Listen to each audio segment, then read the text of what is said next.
أشرقت نفسي بنور من فؤادي حينما رددت يا رب العباد وانتشت روحي وصار الدمع يجري يا إلهي خذ بقلبي للرشاد. اعوذ باللہ من الشیطان الرجیم بسم اللہ الرحمن الرحیم الحمد للہ رب العالمین وصلی اللہ علی محمد وآلہ الطیبین الطاہرین اما بعد فقد قال الرضا علیہ الصلاة والسلام وأن محمدا عبده ورسوله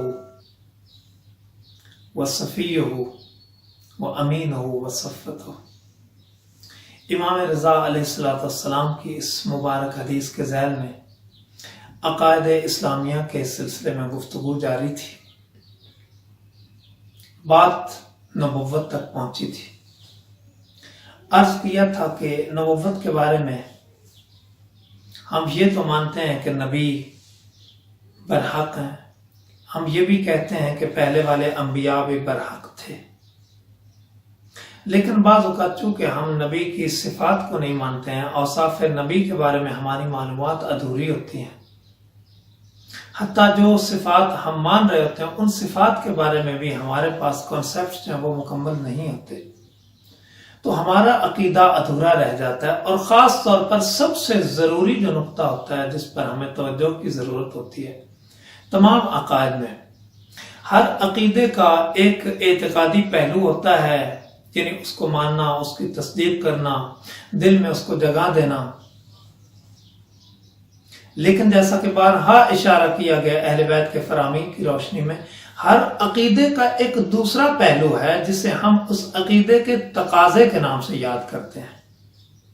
ہر عقیدے کے کچھ تقاضے ہوتے ہیں، کچھ لوازمات ہوتے ہیں، اور حقیقت میں یہی تقاضے ثابت کرتے ہیں کہ ہم اپنے عقیدے میں کس حد تک صادق ہیں. آپ جانتے ہیں کہ یہ نہیں ہو سکتا کہ ایک پیروی کرے، دوسرے کی پیروی کی جائے اور ان دونوں میں کردار کے حوالے سے کوئی بھی ملتی جلتی بات نہ ہو. شیطان برا ہے، ہر طرح کی برائیاں اس کے اندر پائی جاتی ہیں. جو اس کی پیروی کرتے ہیں وہ بھی ایسے ہی ہیں. شیطان خود عبودیت پروردگار کا منکر ہو گیا. شیطان نے خود پروردگار کے حکم کے سامنے سر جھکانے سے انکار کر دیا. اس کے پیروکار بھی ایسے ہی ہوتے ہیں، چونکہ اللہ پاک نے ارشاد فرما دیا ہے کہ خدا صاحبان ایمان کا ولی ہے. اللہ ولی الذین آمنوا یخرجہم من الظلمات الی النور، کہ پروردگار سچے ایمان والوں کو ہمیشہ ظلمتوں سے بچا کر نور کے قریب کرنے کی کوشش کرے. لیکن اس کے مقابلے میں والذین کفروا اولیاءہم الطاغوت، جنہوں نے کفر کی راہ اختیار کر لی ہے، اور بار بار عرض کیا کہ اس کفر کو صرف اس مخصوص معنی میں نہ لیا جائے کہ جو لوگ بت خانوں میں بتوں کی پوجا میں لگے ہیں تو بس یہی کافر ہے. کفر کا مطلب بڑا عام ہے، یہ مفہوم بڑا وسیع ہے. والذین کفروا اولیاءہم الطاغوت، ان کے اولیاء طاغوت ہیں، شیطان، شیطانیت. کرتے کیا ہیں؟ یخرجہم من النور الی الظلمات، وہ ان کو نور اور نورانیت سے دور کر کے گمراہی کی ظلمتوں کے قریب کر دیتے ہیں، گمراہ کرتے ہیں. لہذا شیطان اور اس کے پیروکاروں میں یہ سنخیت، یہ مشابہت، یہ مثلیت پائی جاتی ہے کہ ایک دوسرے کے نزدیک ہیں کردار کے حوالے سے، سوچ اور عقیدے کے حوالے سے. لیکن کیا ہم بھی ایسے ہیں جو دعویٰ رکھتے ہیں رسول خدا کو نبی مانتے ہیں، جو دعویٰ رکھتے ہیں باقی انبیاء پر ایمان رکھتے ہیں، جو دعویٰ کرتے ہیں کہ اہل بیت علیہ السلام کو مانتے ہیں، کیا ہمارے کردار اور ان کے کردار میں کوئی مماثلت پائی جاتی؟ کیا باطن ہم اس تقاضے کو سمجھ پائے ہیں جو ہم نے عقیدہ اپنا، اس کے تقاضوں کو سمجھنے کی ہم نے کوئی کوشش کی ہے؟ تاکہ ان کو پورا کرنے کے لیے عملی طور پر قدم بڑھائیں۔ لہذا ہر عقیدے کے دو پہلو ہیں، ایک پہلو اس کا فکری اور اعتقادی ہے کہ اس پر ایمان لانا ہے، اس پر یقین رکھنا ہے، اس کو دل میں جگہ دینی ہے، تو دوسرا پہلو عملی ہے، اس کے تقاضوں کو بھی پورا کرنا ہوگا۔ رسول خدا اور تمام انبیاء کی سب سے پہلی صفت عصمت ہے، معصوم ہوتے ہیں۔ معصوم کا مطلب کیا ہے؟ گناہ کرنا تو دور، گناہ کے بارے میں سوچتے بھی نہیں ہیں، نافرمانی کرنا تو دور، نافرمانی کے بارے میں سوچتے بھی نہیں ہیں، خدا کو ناراض کرنا تو بڑی دور کی بات ہے، اس کے بارے میں سوچتے بھی۔ اب جب ہم نے ان کو ماننے کا دعویٰ کرنا ہے، ٹھیک ہے ہم معصوم نہ بن پائیں، ہم معصوم نہیں بن سکتے، جو مرتبہ تقوی و پرہیزگاری کا انہوں نے حاصل کیا وہاں تک ہماری سوچیں بھی نہیں پہنچ سکتی، لیکن امیر کونین کا وہ معروف فرمان ھذا لا تقدرون علیہ، جو تقوی ہمارا ہے، جو پرہیزگاری ہماری ہے، وہ تمہارے پاس کی نہیں ہے، لیکن ولیکن اعینونی بورع واجتہاد، لیکن پرہیزگاری اور کوشش کے ذریعے ہمارے مددگار بنو۔ کمال، علی کو میری مدد کی ضرورت پڑ گئی، یہ کیسے ہو سکتا ہے؟ یہ بات جب سننے میں ہمیں عجیب لگ رہی ہے، اس کی وجہ صرف اتنی سی ہے کہ ہماری توجہ نہیں ہے آخری استغاثے پہ، حل من ناصر ینصرنا، پکار رہے ہیں، کس مقصد کے لیے پکار رہے ہیں؟ امام جو تب پکار رہے ہیں جب کوئی نہیں بچا، جب سب جا چکے ہیں، پکار رہے ہیں، اسی مقصد کے لیے پکار رہے ہیں کہ میں تو چلا ہوں، اپنا سارا اثاثہ لے کے چلا ہوں قربان کرنے خدا کی راہ میں،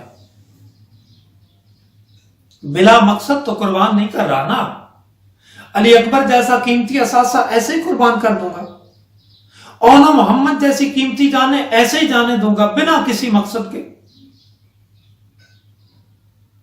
علی اصغر کے اس شیرخوار گلے پر ایسے ہی تیر چلوا دیا، عباس کے بازو ایسے ہی قلم کروا دیے۔ اب اس سے بھی بڑا جملہ کہنے جا رہے ہیں، زینب و ام کلثوم کی چادریں ایسے ہی قربان ہو گئیں، کوئی تو مقصد ہوگا، اور ظاہر ہے کہ اتنا عظیم مقصد ہوگا، اتنا بڑا مقصد ہوگا جس کے لیے اتنی بڑی قربانی دی جا سکتی تھی۔ اب فرما رہے ہیں حل من ناصر ینصرنا، جب ساری قربانیاں دے چکے، ایک کے بعد ایک دے چکے،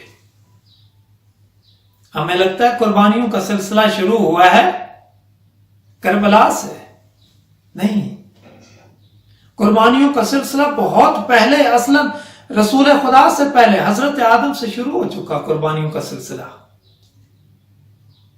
ایک کے بعد ایک قربانیاں دی جاتی رہیں، گزرتے وقت کے ساتھ قربانیوں کی عظمت بڑھتی چلی گئی، چونکہ یزیدیت، ہر دور کی یزیدیت جیسے جیسے طاقتور ہوتی چلی گئی،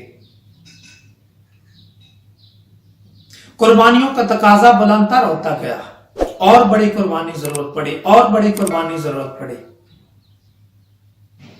علی کے پاک سر میں ضربت کی نوبت آ گئی، مولا امام حسن علیہ السلام کے مسموم ہونے کی نوبت آ گئی، سیدہ کونین فاطمہ زہرا صلوات اللہ وسلام علیہا کے دربار میں آنے کی نوبت آ گئی، قربانیوں کا یہ سلسلہ بڑھتا چلا جا رہا ہے۔ آ گئی کربلا، اتنی ساری قربانیاں، انبیاء، ائمہ، اولیاء، اوصیاء، صلحاء، علماء قربانیاں پیش کرتے رہے، بنا جھجکے، بنا ہچکچائے، کوئی تو مقصد ہوگا، اسی مقصد کی تکمیل کے لیے، اسی مقصد کے تحفظ کے لیے ہر دور میں ضرورت ہے نصرت کی۔ لہذا عزیزان، مماثلت، جن کو مانا ہے ان کے کردار میں ان کے ساتھ مماثلت پیدا کرنے کی کوشش نہ کی۔ آپ جانتے ہیں محبت کا ایک سب سے بڑا تقاضا یہ ہے کہ جب محبت سچی ہوتی ہے تو محبوب کا رنگ جھلکنے لگتا ہے. محبوب اس چاہنے والے کے وجود میں جیسے دکھنے لگتا ہے. یہی تو مطلب ہے جب کہتے ہیں علی وجہ اللہ ہے, علی عین اللہ ہے, علی اذن اللہ ہے, علی ید اللہ ہے. خدا کی کوئی ہاتھ نہیں ہے, خدا کا کوئی چہرہ نہیں ہے, وہ جسم و جسمانیت سے منزہ اور پاک ہے. اس کو جسم و جسمانیت میں محدود نہیں کیا جا سکتا. کر دیا تو کفر و شرک لازم آ جائے گا. پھر ان کا مطلب کیا ہے؟ شاید کسی کو لگے کہ یہ خطابت کی باتیں ہیں تو قرآن سے ثبوت پیش کر دیتے ہیں. الذین یبایعونک تحت الشجرۃ انما یبایعون اللہ ید اللہ فوق ایدیہم. میرا حبیب یہ جو لوگ درخت کے نیچے بیٹھے تمہاری بیعت کر رہے ہیں, یہ تیری نہیں اللہ کی بیعت کر رہے ہیں. کیوں؟ ان کے ہاتھوں پر جو ہاتھ ہے وہ تیرا نہیں اللہ کا ہے. اس کا مطلب کیا ہے؟ رسول خدا کو خدا مان لیا جائے, ائمہ طاہرین کو خدا مان لیا جائے. نہیں میرا عزیز, بات صرف اتنی سی ہے, جب سچے من سے چاہا جائے گا, جب عشق کی آگ میں پورا وجود جھلس کر کندر بن چکا ہوگا, تو پھر محبوب کی مہک آئے گی. اب بولیں گے تو باتوں سے خدا کی مہک آئے گی, چونکہ باتوں میں خدا جھلکے گا. چلیں گے تو خدا کو مد نظر رکھ کے چلیں گے. اٹھنا, سونا, بیٹھنا, ہر ذرے میں, وجود کے ہر ذرے میں بس وہی سمایا ہوا ہوگا. تبھی تو کسی نے کہا نا بڑے خوبصورت الفاظ میں, میری ذات میں بس تو ہی تو, تیرا وجود میرا کمال ہے. میری ذات کے ہر ذرے میں میرے اللہ تو سما جائے, یہی تو کمال ہے. قرب چاہتے ہیں, مماثلت پیدا کرنی ہو. مماثلت کا مطلب یہ نہیں ہے کہ خدائی صفات ہمارے اندر آ جائیں گی, اہل بیت اطہار کی صفات ہمارے اندر آ جائیں گی. مماثلت کا مطلب یہ ہے کہ ان کی اتباع میں ہمارے بس میں جتنا ہے اس میں کوتاہی نہیں کریں گے. وہ معصوم ہے, عصمت عظمیٰ کے مرتبے پہ فائز ہیں. ٹھیک ہے, ہم معصوم نہیں ہو سکتے, ہم سے گناہ ہو جاتے ہیں, غلطیاں ہو جاتی ہیں, کوتاہیاں ہو جاتی ہیں, لیکن اتنا تو ہو نا کہ کم سے کم کوشش کرنے والوں میں تو نام آ جائے. کس بندے نے جس بات کی سمجھ آئی اس پر عمل میں کوتاہی نہیں کی. اذان کی آواز سن کر کانوں میں تیل ڈال کر پڑا نہیں رہا, اس کے سامنے دین کی تعلیمات کا مذاق اڑایا جاتا رہا, اور کربلا پر رونے والے کو سمجھ نہیں آئی کہ یزیدیت سر اٹھا رہی ہے, پھر سے مقصد حسین کا مذاق اڑایا جا رہا ہے. تب بھی قرآن کا مذاق اڑایا گیا تھا, آج بھی اڑایا جا رہا ہے, مختلف طریقوں سے اڑایا جا رہا ہے. کبھی باتوں کے ذریعے, کبھی قول و فعل و گفتار, سب میں. ممبروں سے بعض اوقات لوگ یہ گستاخی کر رہتے ہیں اور ہم خاموش ہیں. ذمہ داری سمجھنی ہوگی. وہ معصوم ہیں, عصمت علیٰ, عصمت عظمیٰ کے مرتبے پہ فائز ہیں, خطا نہیں کرتے, خطا کا نہیں سوچتے ہیں, خطا کے سرزد ہونے کا امکان نہیں ہے, ہم میں ہے. لیکن جب ہم میں خطا کا امکان ہے تو خطا سے بچنے کی کوشش بھی ہونی چاہیے. ہم میں گناہ کا امکان ہے تو گناہ سے بچنے کی کوشش بھی ہونی چاہیے. صحیح ہے, ہم اور محمد جیسے بچے تربیت نہیں کر پائیں گے,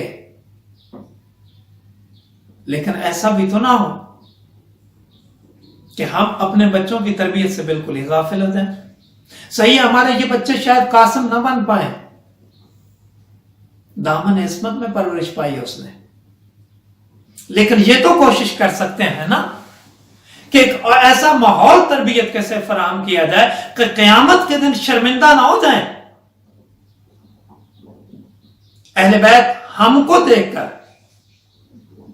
تبھی تو معصوم نے فرمایا شیعتنا کونو لنا زینن ولا تکونو علینا شینا, ہمارے لیے باعث زینت بنو, باعث نگوار مت بنو, تمہیں دیکھ کر ہم فخر کریں, لوگ کہیں کہ ہاں اہل بیت کے شیعہ کتنے بے مثال ہوتے ہیں, کردار کے حوالے سے, گفتار و رفتار کے حوالے سے, سوچ کے حوالے سے, اخلاق و اطوار کے حوالے سے.